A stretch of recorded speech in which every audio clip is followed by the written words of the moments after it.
All right, so with the next section of the digits, these ones are a lot more messed up. And with this one, the influence for most of these vertices is coming from anywhere from 3 to 4 joints, unlike this one. This one is simple, it's just 2 joints. But here you have the wrist, the cup joint, and possibly 2 of these fingers impacting these problem areas. So if I was to select this and bring up my weight painting tool, I could just go in here and start doing a smooth flood, but I won't do that because these problems are more related to the in between the fingers, right? So I've done this pose that sort of puts the opposing fingers in the extremes so I can see this a lot better. But in this case, because it's mostly smoothing, I will activate the smooth tool and just go in and start smoothing.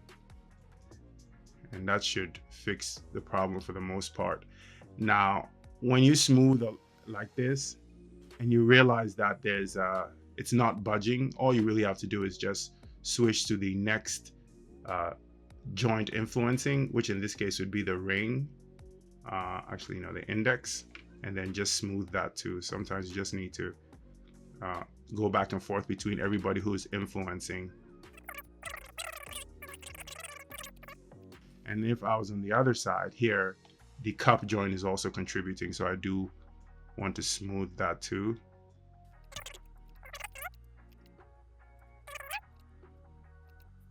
And continue smoothing like that. And I'm doing this dangerous thing again where the whole model is exposed. I keep saying I shouldn't do that, so I'm going to stop doing that. So another thing you can do aside from just selecting vertices and so that you can isolate the painting to them is just isolate the entire part of that model. So if I was to go into component mode and I just select the hand like this and isolate it, there'll be a lot, the viewport feedback will be a lot faster and the painting will be more responsive. This is important in a case like this where I have a fairly dense mesh. Yeah. If you remember, we want a mesh this dense so that our corrective deformations have a lot more vertices so I can get more complex deformations. So we're paying the price with not so optimal feedback from the viewport, but it's not that bad.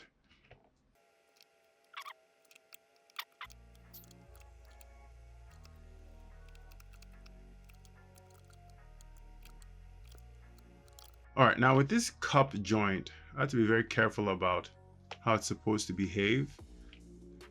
So if I select the cup joint and I rotate, this is somewhat of a harsh transition. So I think with the cup joint, I could just go into the weight paint tool and do a smooth flood. This one, it's not gonna hurt to just smooth it out all around. So I'll go flood.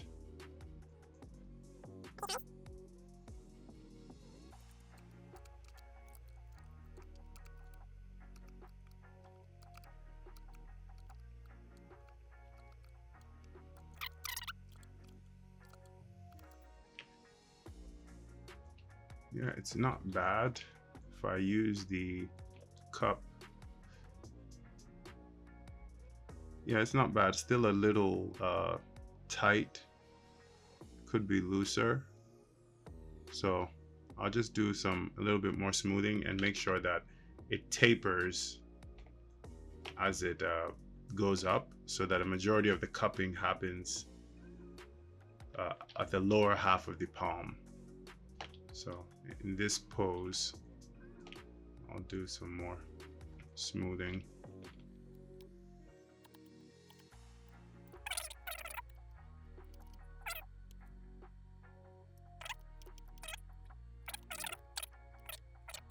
Yeah, the results will vary based on your model. Just see what is good.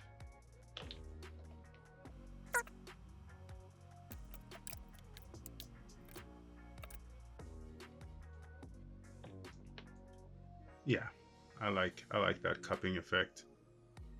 It's a nice smooth transition too. All right, so let's take a look at this wrist. I want to show you something. Dual quaternion skinning is really cool. If I go in, this is a very good result for the inside. Very nice. I don't have to touch anything at all.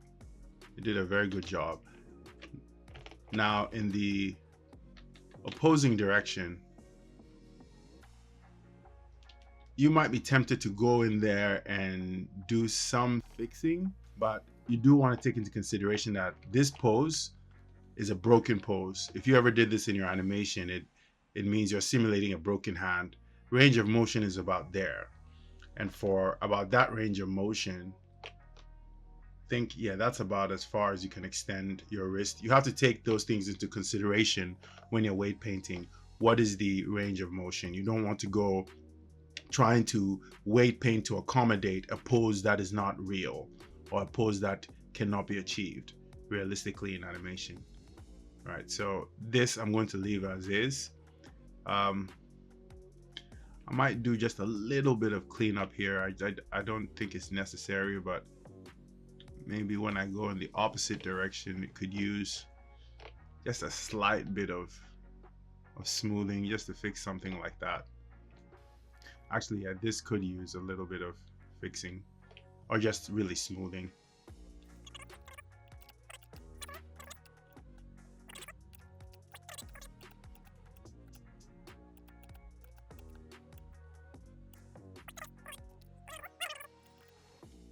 And I think that the last thing left on the hand is what this thumb is doing.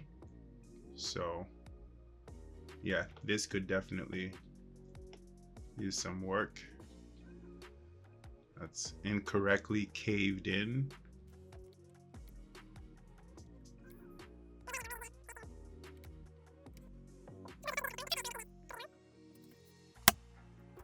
I am going to go ahead and lock these first digits here because we're done with them.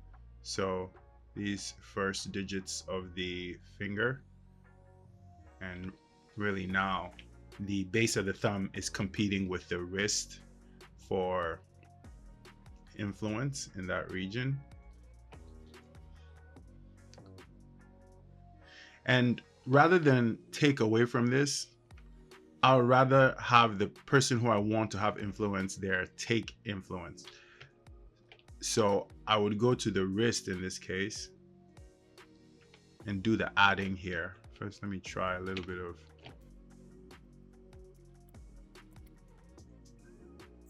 So this is a good example of what happens when you have something locked when it shouldn't be locked.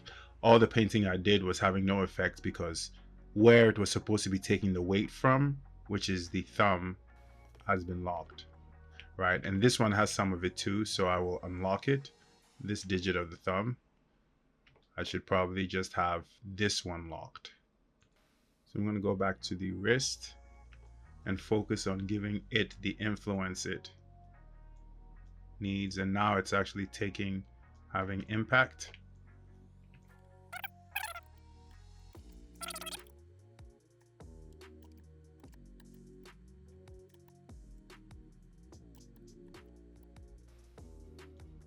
Make sure I clear any influence from that digit so that only these two are competing. And now I can lock this one. Go back to smoothing.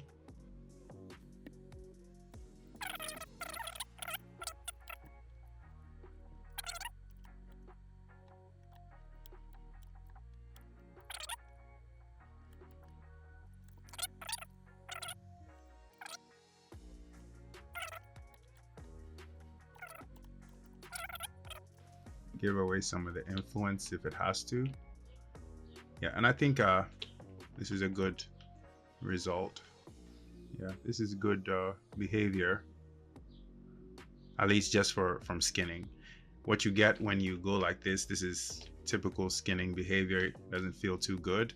This is a good thing to use corrective deformation to fix, but yet again, you want to make sure you don't accommodate broken poses. So this is a completely broken thumb. You can't really do this with your thumb all the way out there like that. You'd be looking more at you can't even twist it the way I did, so you have to be careful.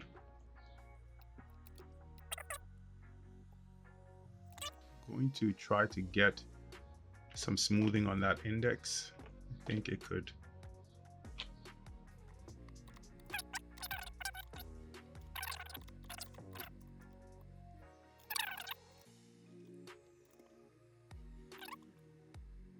All right, so I think that's it for the fingers. All right, this is a good initial skinning for the entire finger and the hand. It's not bad at all.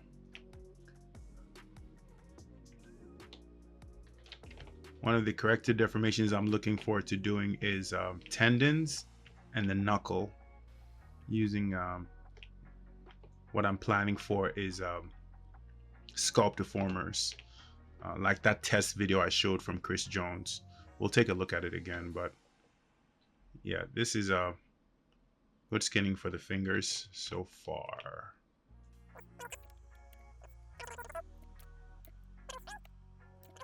But there seems to be something going on with the nails. I might have made a mistake somewhere about who I assigned it to. I'm going to check that shortly. But let me repair this first.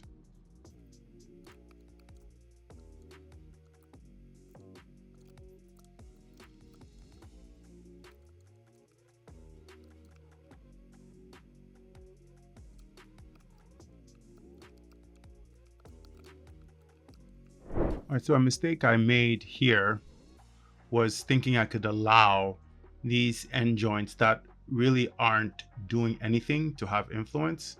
So something like this, I could just replace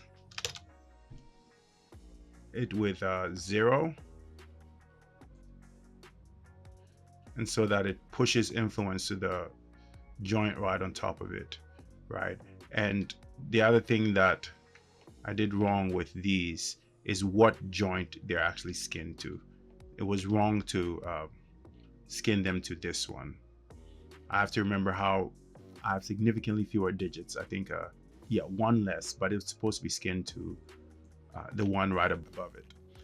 So I'm going to unbind that shortly, but I'm going to go through here and make sure that these have no influence whatsoever. So I'm going to flood with 0, and then it assigns it to the one on top of it. And same here, flood. And these don't have anything. When I was deselecting the end joints, I should have deselected these two. They shouldn't have any influence. And I'll do the same with the thumb. That should not have anything. That one appears to have yielded a bit of a problem. So I'll just make sure I select these vertices and make sure this part of the thumb has a full influence of 1.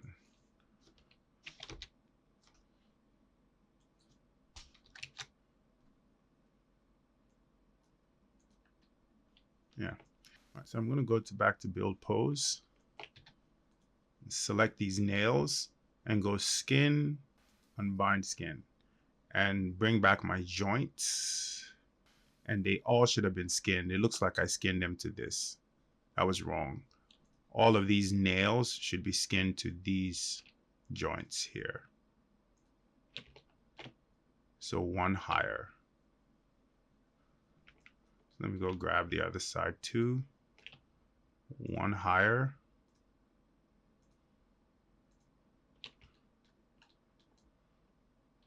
Grab my nails and go skin, bind skin, make sure it's to selected joints, and go apply. And now if I hide my joints and I do a curl of any one of these, it should behave correctly. That's what the nail should be following, that last section, not the last joint. So I think that's it for the fingers. I don't think there's any point in going any much further. Any fixes, additional fixes, will come in the way of corrective morphs.